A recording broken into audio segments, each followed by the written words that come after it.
Échec au cricket.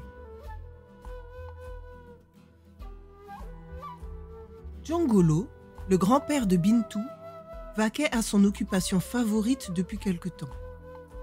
Jésus dit « Quiconque vient à moi, entend mes paroles et les met en pratique, je vais vous montrer à qui il est semblable. »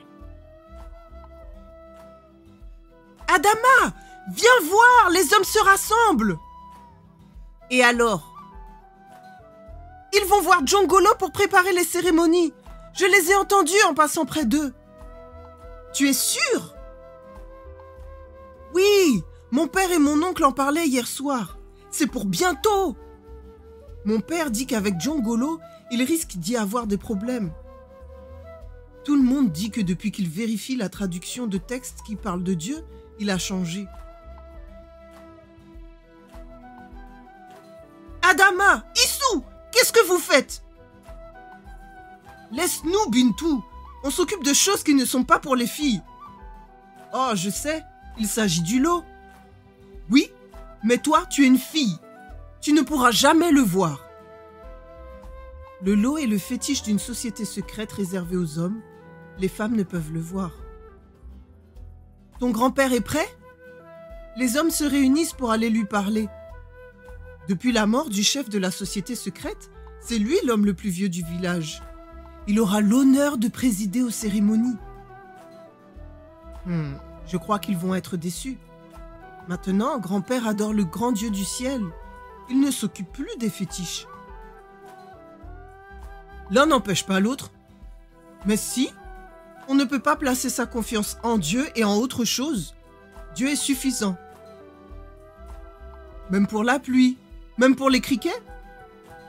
Mais oui, Dieu est tout-puissant. Nous n'avons besoin de rien d'autre. Nous ne pouvons pas servir Dieu avec un cœur partagé. Pendant ce temps, ça va être difficile de le convaincre. Peut-être, mais c'est sa responsabilité d'ancien du village. Les hommes discutèrent longtemps avec le vieux Djongolo.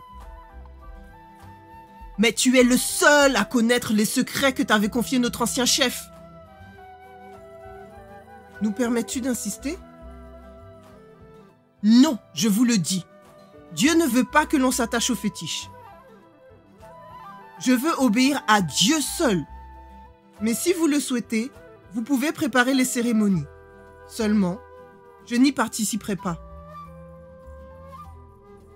Personne n'a le savoir de Djongolo. Comment va-t-on faire? Je crois que c'est fichu. Cette année-là, les cérémonies n'eurent pas lieu et les villageois tremblaient. Merci Seigneur, car je sais que tu prends soin de nous. Dieu est vivant.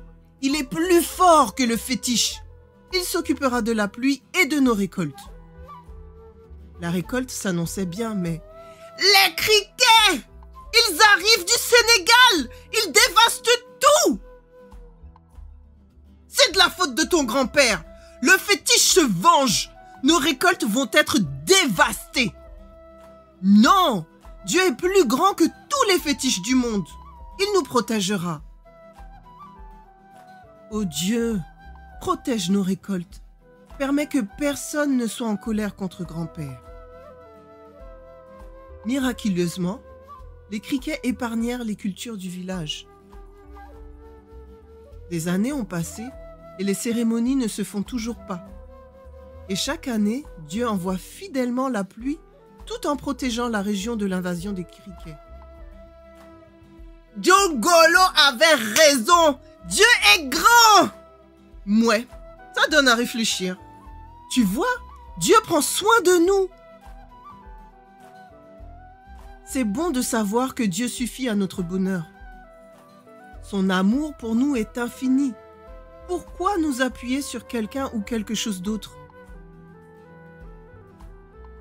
Nul ne peut servir de maître, car ou il haïra l'un et aimera l'autre, ou il s'attachera à l'un et méprisera l'autre. Jean 16, verset 13 dit « Quand le Consolateur sera venu, l'Esprit de vérité, il vous conduira dans toute la vérité. »